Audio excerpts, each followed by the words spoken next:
आज मैं आपसे पापा के परियों के बारे में बात करने जा रहा हूँ। मैं मुंबई के एक बहुत बड़े एक कपड़े व्यापारी थे। अभी आपको बता के चलो, मैं हरियाणा के एक वृद्धाश्रम में उनकी मृत्यु हो गई और ठीक उनकी 2 साल पहले उनकी बाइक की मृत्यु हो गई। और जब उनकी मृत्यु हुई तो आपको बता के चलो, जब वृद्धाश्रम से द्वारा उनकी 3 बेटियां हैं, आपको बता के चलो सभी लोग अपने वेल सेटल हैं, गवर्नमेंट जॉब में हैं। उस पिता ने उनको पढ़ाया लिखाया सब कुछ किया, लेकिन जब उस बाप को जब अग्नि देने की बात, जब चिता को जब आग देने की बात आई, तो पहली बेटी क्या बोलती कि मेरे पास टाइम नहीं है, आप एक काम करिए, इसको आग आप ही दे दीजिए। और साथ ही दूसरी बेटी क्या बोलती कि मेरे पास इसके लिए भी टाइम नहीं उधर पे आने के लिए।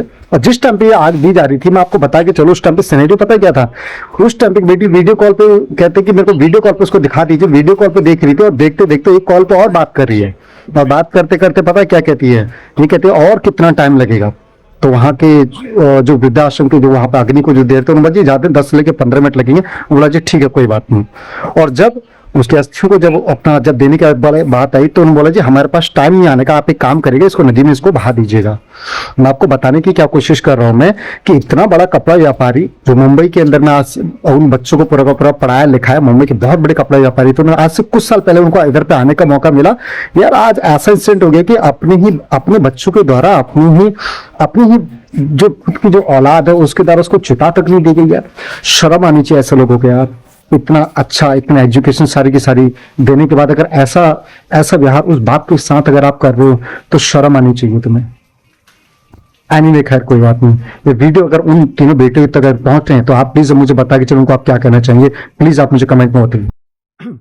अगर इतना पढ़ने लिखने के बाद अगर ये सारी की सारी चीजें अगर तुम्हारे को अगर करनी है, तो यार थू है उस एजुकेशन को, उस पेरेंट्स के लिए। और तुम्हारे लिए वो सारी की सारी चीजें करे, उस सारी की सारी तुम्हारे लिए सैक्रिफाइसेस करे, जो कि तुम्हारे लिए जो कि तुम्हारे लिए करनी चाहिए कहीं ना कहीं। और मैं तुम्हारे को इसका हार्श रियलिटी आपको बता के चलूं, जितने भी वृद्धाश्रम खुलते हैं ना, वो ना बेटों की वजह से नहीं खुलते हैं, और बेटियों की वजह से खुलते हैं शादी के बाद।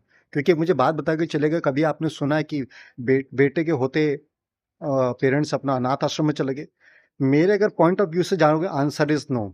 उनके आने के बाद ही हुआ है।